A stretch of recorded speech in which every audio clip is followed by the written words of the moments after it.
बहुत गीतिया अभी बाजेला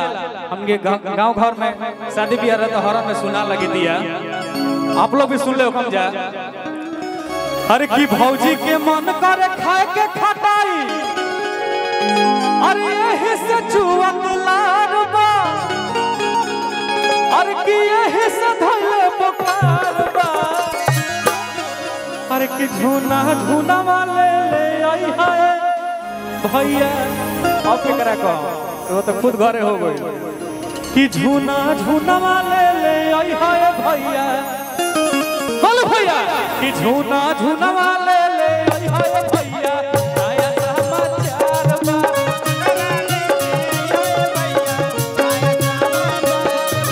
भौजी के मन करे खाए के खटाई एही से छुअत लारबा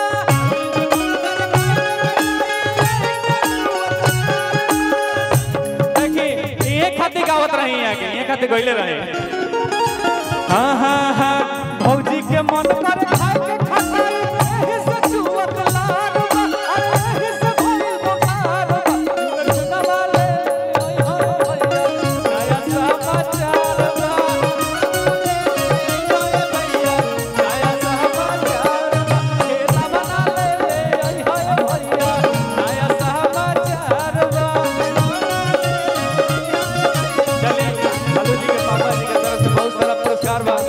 भगवान से प्रार्थना शुभकामना बा सही बाबा जो तरीका से आज कलू जी देश दुनिया में नाम कमाने वाले पूरी तरह हमारे दर्शन बाबू भी नाम कमा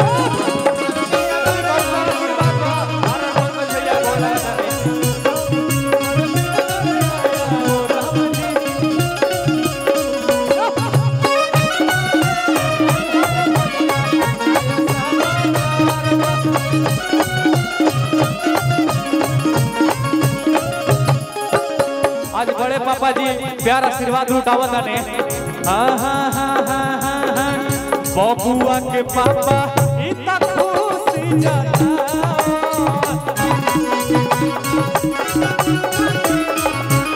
होली के खजाना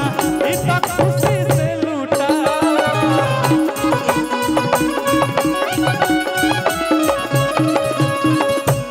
देखी है बबुआ के पापा जी यो उहे लगो और पुरानका पापा जी के तरफ से दुलरुआ बड़का पापा और कल्लू जी के लाइफ में आर पंकज भैया के बहुत बड़ा योगदान बा। किसिया भी झार लेनी और लेनी साड़ी लाली लगाई लेनी रूपवा सवारी एगो होता पिछावा से चूक राजा जी। आज कल्लू जी के लाइफ में अनेकों गाना हिट देवे वाला हमने 11 पंकज भैया के तरफ से बहुत सारा पुरस्कार बा और सही प्यार आशीर्वाद गर्दा उले रहे भैया। हाँ लेकिन ये गाना गाए थे बड़ा अच्छा लगता है। किसिया भी झार लेनी पिन्ह लेनी साड़ी लाली लगा लेनी रूपवा सवारी